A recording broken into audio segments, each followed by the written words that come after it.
درود بر شما همجان ارجمند. وقتی که مولای بیسوادی و یا منکوت وطن باخته به شرف بیناموس در مورد آن میگوید که جاهلیت ما تا اسلام، زمان جاهلیت وقتی که میگویند به عرب دخل دارد، با ما دخل ندارد. بسیاری تاجیکا گمان میکنند که تا اسلام ما جاهل بودیم. ما نه، عرب جاهل بود. این دین به چه خاطر آمد؟ به خاطر نجات عرب آمد که از جهالت آنها را برهاند. خیلی مثلا تا اسلام ما جاهل بودیم که 1000 سال دو امپریا داشتیم، 44% دنیا در اختیار ما بود. ما گوند شاپور اکادمی داشتیم که در اونجا هم بیمارخانه بود هم کتابخانه بود.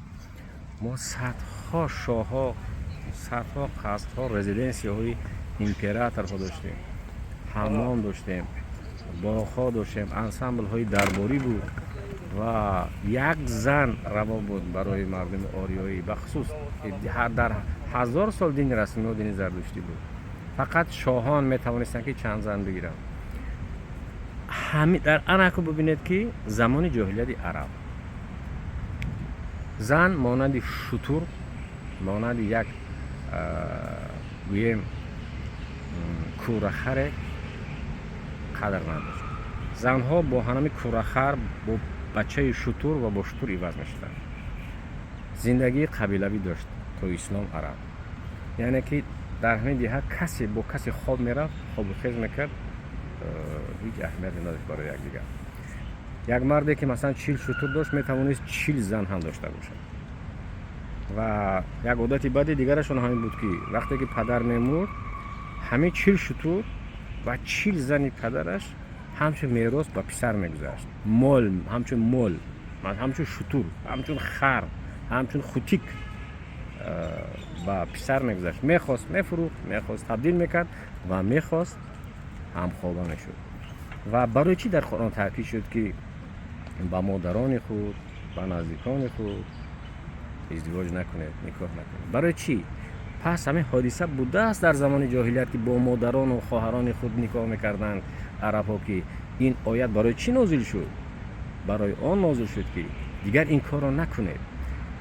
اکنون ببینید که همین در قمار بازی، مثلا زن در خانه بود که شوهر در قمار بای میداد، این عرب می آمد و زنش رو گرفته می بود. یا اینکه مثلا یک اشتر بچه پسندش می آمد، با یک زنش عوضش میکرد با یک عرب در بازار فروخته میشدن. اینا زن اومد حقوق نداشت. به همین خاطر میگن که اسلام به زنها حقوق داده. انا ببینید که همین زمان جاهلیت بی حقوقی، همچون مال بودن زنها و زیر استثمار جنسی قرار گرفتن زنهای عرب را، بعد آنه که مثلا 200 سال امپریم را شکستند، تمام موبدان را، رهبران دینی را کشتند، کتابخانه ما را سوزاندند، نخبگان ما را راندند و به همین نفرانی که تازه تولد می شدن، آریایی هایی که مثلا در زمان اسلام تلقین میکردن که پدران و مادران شما اینقدر بی‌تمیز بودن که مادر خودشان را نکاح میکردن، با دختر خودشان ازدواج میکردن و اینها با شاشه و میزه که گاو بازی میکردن و مغزشویی میکردن مردم ما را. و حالا ببینید که سرخطیب بزرگترین مسجد یک از منطقه ها، یک از 5-6 تاش باور دارد که بابا کلان او مادر خودش را نکاح کرده است و این امام خطیب حرامزاده است، ولد زنا است. باور دارد. نمی در منطقه 1 میلیون اهالی دارد. مشهورترین داملا این امیر معروف میکنه در وادی خراتگین، در کلاب، در قرآن، در بیل خود را 3-4 همین دامله های بسیار مشهور هستند. همین وقتی که در سخن برای زردشت جمیرات اولین گپشان با مادران خودشان ازدواج میکردن، خواهران خود را. این یعنی که ببینید که مغزشویی شدن. این زمان جهالت عرب را به زمان گل کشفای دو امپرای خودمان نسبت میدهند و مردم را مغزشویی میکنند. برای همین ما باید به خود بیاییم از این گپی سخت، از این تحقیری چی گوییم بلندتر برای ما مردم آزادی دیگر نیست که ما را تهمت کنند که با مادرای خودمان ازدواج میکردیم، با خواهرای خودمان تا اسلام. با خود بیاده مردم یعنی که همین 10 میلیون اهالی تاجیکستان همه حرامزادن، ولد زنا، همه اینا که مادران خواهران خودش را گرفتن و متولد شده. همین شما باور میکنید مولهای دو مولهای محترم در نخوند و شما جاهل بچه‌ها فناتو باور میکنید که ما انخته بودیم. وقتی که بار دیگر میگم تو اسلام ما دو ایمپری 1000 سال 44 فایزی دنیا زیر اطاعت ما بود. چرا کروش مادرش رو نگرفت، دخترش رو نگرفت؟ چرا داریوش یک کروش نیست، یک داروش نیست، دوست تایید نه؟ چرا صد امپراتوری ما، چرا زردوشت مادر خود رو نگرفت، دختر خود رو نگرفت؟ در گاتا، در اوستا زردوشت وقتی که با سوادترین دختر خود 3 دختر 3 پسر داشت، پروچیستا رو به شوهر میدهد، چون دختری به معرفت بود، با وزیر فرهنگ درباری گوشتاست جاماس میدهد و در همین توی دخترش نوشبات میگوید. با تمام این خاندانان دنیا زردوشت در گاتای زردوشت آمده است. در دین زردوشتی تحریم است. تحریم چی گفتن دیگه؟ تحریم ازدواج، یعنی با مادر، با خواهر، با نزدیکترین آدمان خود ازدواج نکنید. همین آیات قرآن برگرفته از همین گاتای زردوشتی است که بعداً به عرب مراجعت شده، گفت که با مادران خود ازدواج نکنید. با بالا این چیز دیگر را میخوام تاکید کنم که خیلی همین نیکایی که حالا ما و شما سر زبان همان هست تو اسلام بود. نیکو حرف حقارت است. تصور کنید که یک مردی به ادب یک زن را میگوید که من فلان میکنم تو رو. همین معنای نیکو همین است، یعنی که نیکو خرید فروش بود. مثلا عربی جاهل می آمد میگو که من تو رو 2 شتر میدهم، خب 3 خوتیک 4 برچه میدهم و من تو همخوابای من میشوی. این سودا بود. نیکو معنیش گفتم که بسیار درشت دقل است.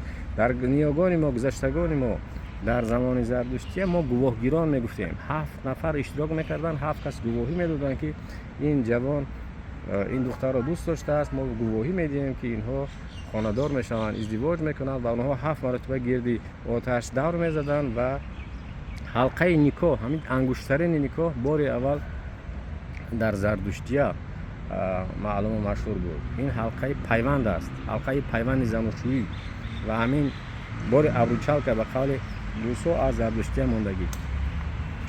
و 5 نوع ازدواج داشتیم ما در گذشته در آیین زردشتیه و بهترینش این چی بود؟